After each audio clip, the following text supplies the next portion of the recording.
अक्सर हम चुनावी नतीजों को सिर्फ हार जीत के चश्मे से देखते हैं, लेकिन असल में ये जनता की आवाज होते हैं, उनकी उम्मीदों का, उनकी नाराजगी का एक आईना।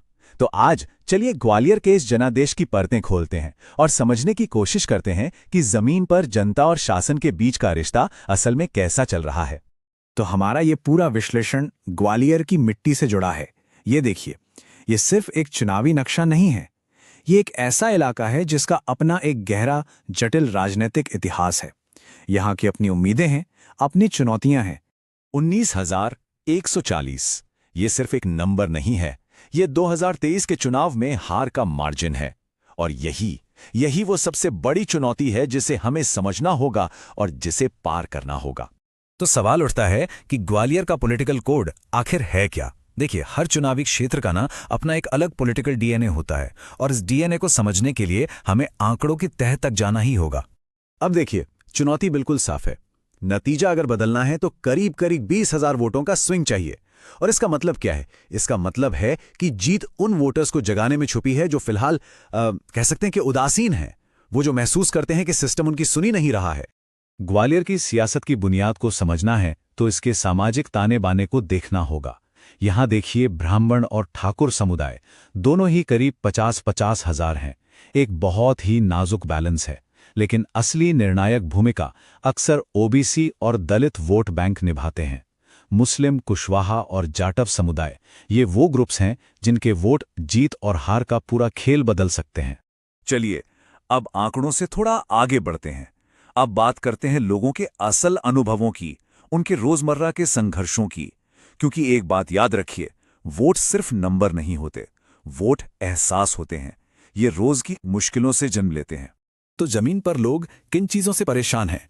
ये देखिए, टूटी हुई सड़कें, इंफ्रास्ट्रक्चर की कमी, बेरोजगारी जो लगातार बनी हुई है, समाज में बढ़ता नशा और क्राइम, जमीनी झगड़े और घरों पर चलने वाले बुलडोजर, और हाँ, पानी और राशन जैसी बिल्कुल बेसिक सेवाओं में दिक्कतें।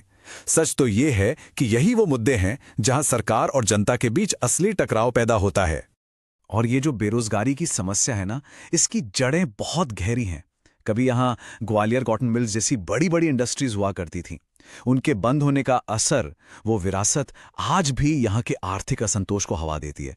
मतलब कल की घटनाएं आज की निराशा की वजह बन रही हैं। और देखिए, जब हम इन सब परेशानियों की बात करते हैं तो एक बहुत ही बुनियादी मूल्य सामने आता है। वो है व्यक्ति की गरिमा। ये सबसे ऊपर है। इसका मतलब सीधा सा है कि हमारी जो पब्लिक डिबेट है, जो सार्वजनिक चर्चाएं हैं, वो जिम्मेदार होनी चाहिए और उन सच्चाइयों पर टिकी होनी चाहिए जिनका सामना लोग हर दिन अपनी जिंदगी में करते हैं। तो चलिए, अब आते हैं 2023 की इलेक्शन स्कोरकार्ड पर। अब जरा इन नतीजों को बारीकी से देखते हैं और ये समझने की कोशिश करते हैं कि ये जो आखिरी नंबर आए वो असल में हमें कौन सी कहानी सुना रहे हैं। तो ये नंबर हमें क्या कहानी सुनाते हैं? क्योंकि जैसा मैंने कहा, ये सिर्फ नंबर नहीं है, इनके पीछे एक पूरी कहानी छिपी है। तो सवाल यही है, वो कहानी क्या है? इस डैशबोर्ड को ध्यान से देखिए। टोटल वोटर्स में से वोट डालने कितने लोग आए? सिर्फ 65%, 65.29%। इसका मतलब समझते हैं, 1/3 से ज्यादा वोटर्स ने वोट ही नहीं डाला। ये वही उदासीन वोटर है जिसकी हम बात कर रहे थे। और हार का अंतर देखिए, 10.5%। साफ है कि ये उदासीनता ही निर्णायक साबित हुई। अब इस ग्राफ को देखिए, यहां तस्वीर और भी साफ हो जाती है। 2018 में आईएनसी का वोट शेयर था 52.4%। 2023 में यह गिरकर लगभग 45% पर आ गया। वहीं बीजेपी का वोट शेयर 55% को पार कर गया। ये बहुत बड़ा जबरदस्त चुनावी स्विंग है।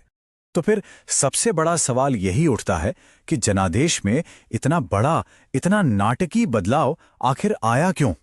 अब हम अपने विश्लेषण के उस हिस्से में हैं जहां हम इन बदलावों के पीछे की असली गहरी वजहों को खोद कर निकालेंगे। ग्वालियर का इतिहास देखें तो यह हमेशा से एक स्विंग सीट रही है। 2018 में जब टर्नआउट बढ़ के 69% हुआ तो नतीजा बदल गया था। लेकिन फिर 2020 में एक बहुत बड़ा मोड़ आया, चुने हुए एमएलए का दल बदल। देखिए, यह सिर्फ एक पॉलिटिकल मूव नहीं था, यह वोटर्स के भरोसे को तोड़ने जैसा था। और इसका असर हमें सीधे सीधे 2023 में गिरे हुए मतदान और बदले हुए जनादेश के तौर पर दिखा। देखिए, कोई भी चुनाव किसी एक वजह से नहीं हारा जाता। यहां दो तरह की चुनौतियां थी। एक तरफ पार्टी के अंदर की दिक्कतें, दल बदल की वजह से लीडरशिप बिखर गई, कैडर का मनोबल टूट गया और बूथ लेवल पर संगठन कमजोर पड़ गया। और दूसरी तरफ बाहरी माहौल, सत्ताधारी पार्टी की एक मजबूत राष्ट्रीय लहर थी और लोकल मीडिया पर भी उनका दबदबा था। जब ये अंदरूनी और बाहरी दोनों फैक्टर एक साथ मिल जाते हैं तो नतीजा एक बड़ी हार के रूप में सामने आता है। तो ठीक है, हमने समस्या को तो समझ लिया। अब बात करते हैं समाधान की, एक ब्लूप्रिंट की। और मैं साफ कर दूं, ये सिर्फ चुनाव जीतने का प्लान नहीं है, ये वोटर्स के साथ दोबारा कनेक्ट करने, उनका भरोसा वापस जीतने का एक सिस्टमैटिक, डेटा पर आधारित खाका है। किसी भी बड़ी वापसी के लिए एक टाइम बाउंड प्लान चाहिए होता है। ये है 90 दिन का विन बैक प्लान। इसके 4 फेज हैं। सबसे पहले 90 दिन पहले जमीनी स्तर पर संगठन खड़ा करना, फिर 60 दिन पहले मास कम्युनिकेशन और लोगों की शिकायतें सुनने के लिए निकलना, 30 दिन पहले बूथ को तैयार करना और आखिर में डी डे पर वोटर्स को घर से निकालकर पोलिंग बूथ तक लाना। और आज के दौर में इस काम में डिजिटल मीडिया का रोल बहुत बड़ा है। जैसे मोहल्ले के लेवल पर भरोसेमंद व्हाट्सएप ग्रुप बनाना, लोकल मुद्दों पर छोटी छोटी असरदार वीडियोस बनाना, फेक न्यूज़ का जवाब देने के लिए एक 24/7 सोशल मीडिया सेल तैयार करना, और सबसे जरूरी, कैंडिडेट के साथ लाइव सवाल जवाब सेशन करके पारदर्शिता लाना।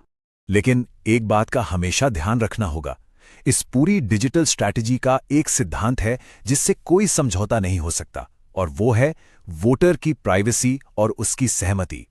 भारत के डेटा प्राइवेसी कानून के तहत वोटर का डेटा एक अमानत की तरह है। उस भरोसे को बनाए रखना सबसे बड़ी जिम्मेदारी है।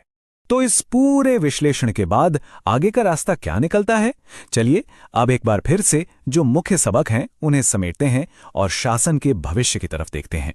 याद रखें, चुनावी डेटा आपको एक नक्शा दे सकता है, वो रास्ता दिखा सकता है, लेकिन गवर्नेंस का, शासन का असली रास्ता वो सिर्फ और सिर्फ लोगों की शिकायतों को दूर करके ही बनाया जा सकता है। डेटा आपको दिशा देगा, पर मंजिल तो हमेशा जनता की सेवा ही होनी चाहिए। तो अंत में हमें खुद से ये एक सवाल पूछना होगा, असली मकसद क्या है? सिर्फ एक और बेहतर चुनावी कैंपेन चलाना, या फिर सही मायनों में बेहतर गवर्नेंस देना? क्योंकि इसी एक सवाल के जवाब में राजनीति का भविष्य छुपा है। अगर आप एक जन केंद्रित नेता बनना चाहते हैं और अपने निर्वाचन क्षेत्र का उत्थान करना चाहते हैं, तो blueprintstrategies.ai से mgr@blueprintstrategies.ai पर संपर्क करें या 08042041602 पर कॉल करें। Purpose beyond politics.